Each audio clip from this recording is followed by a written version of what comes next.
there was no false advertising of Jesus, as you know. He was pretty clear that his disciples would have to take up their cross and follow him. That there was a cost to discipleship. He recognized it clearly in his own life.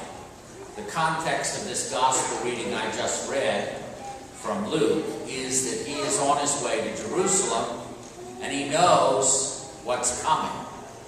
He says he's got a passion that the fire of really the Holy Spirit of transformation might be blazing.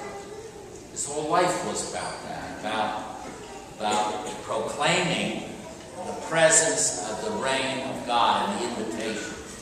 And his own baptism. When he's talking about baptism, he's not talking about water baptism, but he's talking about his death and resurrection. He says, there's a baptism in which I must be baptized, and how great is my anguish until it is accomplished.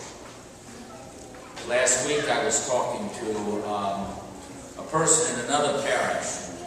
She was talking precisely about her dying. She's older. She's slowing down. She knows the time is coming. She sleeps more.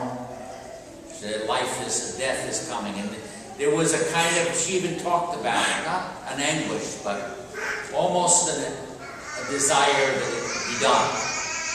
You know, the waiting was the hard part for her. You know, she was content, but she wanted, somehow, she was ready, and it would have been just fine.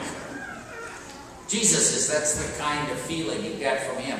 He knows what's coming and he wants to accomplish, he wants to be faithful to the end, even though that end is a horrific death and ultimately a glorious resurrection. And so then he says, but to his disciples, again, he's reminding them in a million different ways that following Christ, him, and following God has an implication because the world doesn't resist it. Like that first reading in from Jeremiah. Jeremiah was right, and he'd been right all his life. He was called at a young age, and he lived to an old age.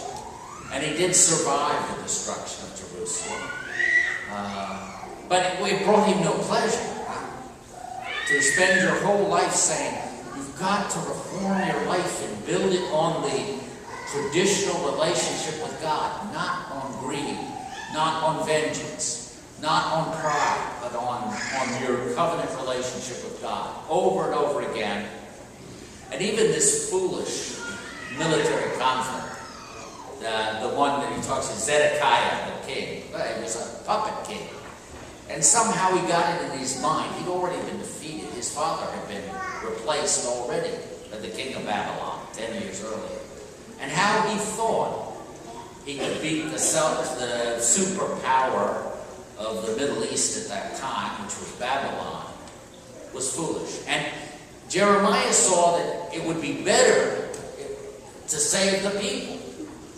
You know, in the end, of course, Zedekiah didn't want. He left the people when it got desperate, tried to escape in the middle of the night, was caught, was blinded, and spent the rest of his life in prison. But meanwhile, the city was destroyed. And Jeremiah could have brought no joy, but here's a man, so it was a cost.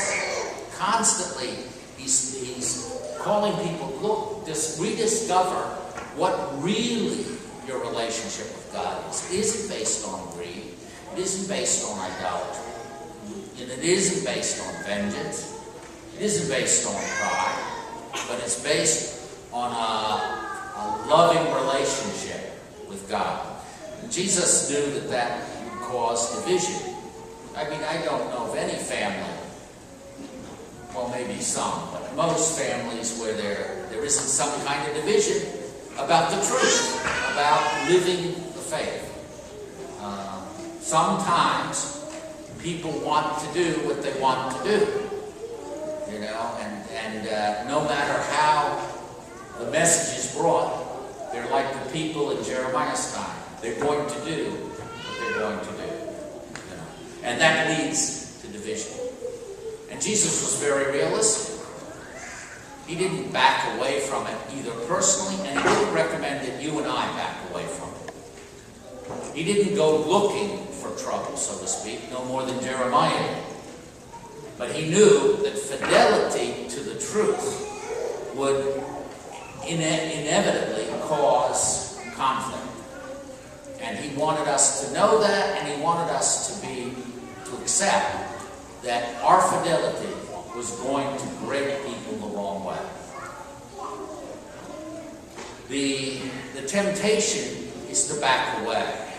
It's to say, well, maybe just going to Mass on Sunday is enough. How I work, live at work, or with my spouse, or with my children, doesn't matter.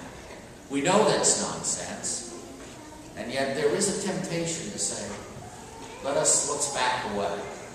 Jesus is encouraging us to go for it, to yearn as he did for a fire to be started, to yearn as he did for a baptism to be accomplished, for a fidelity to the deepest truth of God's invitation to salvation.